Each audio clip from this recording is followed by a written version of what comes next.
as a parent, one of the hard things to do with online learning is the technical stuff. Um, None of these products have a clear instructions like how to operate Zoom, how to operate the computer, how to share a program. Mm-hmm. So I spend a good portion of my time, get all the letters too, please, troubleshooting the system, the apps, everything like that, learning how to operate them first so that I can help my kids operate them. Mm-hmm. So there's a huge learning curve on the parent to get on first and be proactive and figure this stuff out first. Otherwise, your teacher's talking and you're like, I don't even know how to open this document. I can't. Mm-hmm. So last year we used a lot of shared documents and a lot of Google something. I don't even know at this point what it was, but a lot of them I couldn't access, I couldn't open. And during active class time, I'm emailing the teacher saying, I can't access this product, or I can't open this PDF, can you send it in a different way? So there was a lot of adjustment because the teachers were learning as well, do all of these things. And I think the other part is kids, they have to learn how to do it too on the computer. And if they're not familiar, like I have a touch screen, they don't have a touch screen. It's a new challenge within learning. You have to learn how to operate your tools in order to be able to just learn. Yeah. So it can be incredibly frustrating.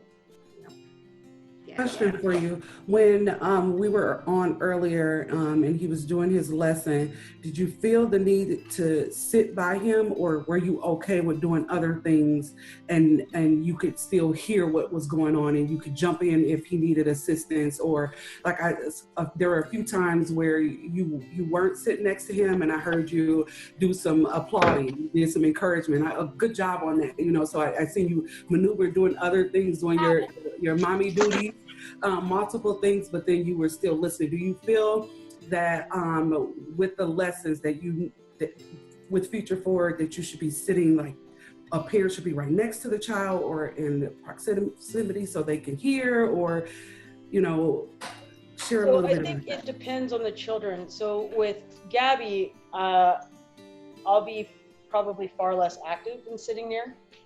With Toby, he is ADHD. He has a lot of impulse. He can get off track. So he can easily just wander right out of his seat right in the middle of you talking.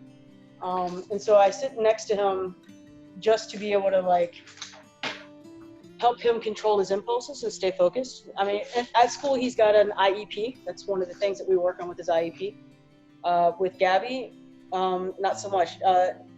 If she's tired or distracted or not willing to learn, I will probably sit near her. I do feel more comfortable with her to be able to get up and say, okay, while you're doing this, I'm going to sit over here and fold laundry. I'll still be within the area of earshot in case, I hear her going, Gabby, let's page. I can step in and reinforce.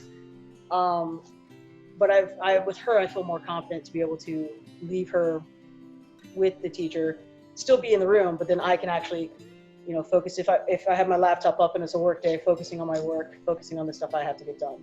But with somebody like Toby, he has an IEP, he has ADHD, he definitely has the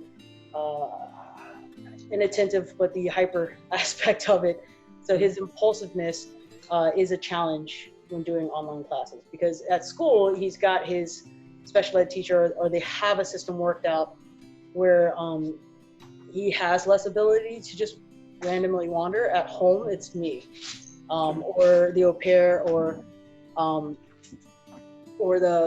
of us, depending on who's around. So with two kids at twins, I would say that it really does depend on the student. And it will be, like, if I were to have left completely, because I did run real quick to let my dog out to use the bathroom, but had I stayed away the entire time, the lesson I don't think he would have been able to complete the lesson. Toby would have done his thing and randomly wandered, or not paid as much attention because he's not there for somebody to redirect and say, pay attention, look over here. Yeah. So it's that. One of the things that, like I said, I paid attention to the very subtle praises that you had given him, and how he was surprised, not that you had given him the praise, but that you were doing other things and paid attention to what he was doing. So it was kind of like, oh, she was listening to what I was saying. So I paid attention to that. I just wanted to know your opinion on that, as far as needing to be there physically next to the child or in the room, or but I I can almost appreciate it. guarantee if a child has an IEP, the parent needs to be near them, which makes online learning hard, especially when you're a full-time parent working online. And Absolutely. that's why I'm the primary educator. I have a little bit more flexibility than my ex-wife. She has to sit at her desk. She has meetings. She's, does all that stuff. So it's a challenge. But with Gabby, you're going to see it's different. I'll be most likely playing on my phone and just listening.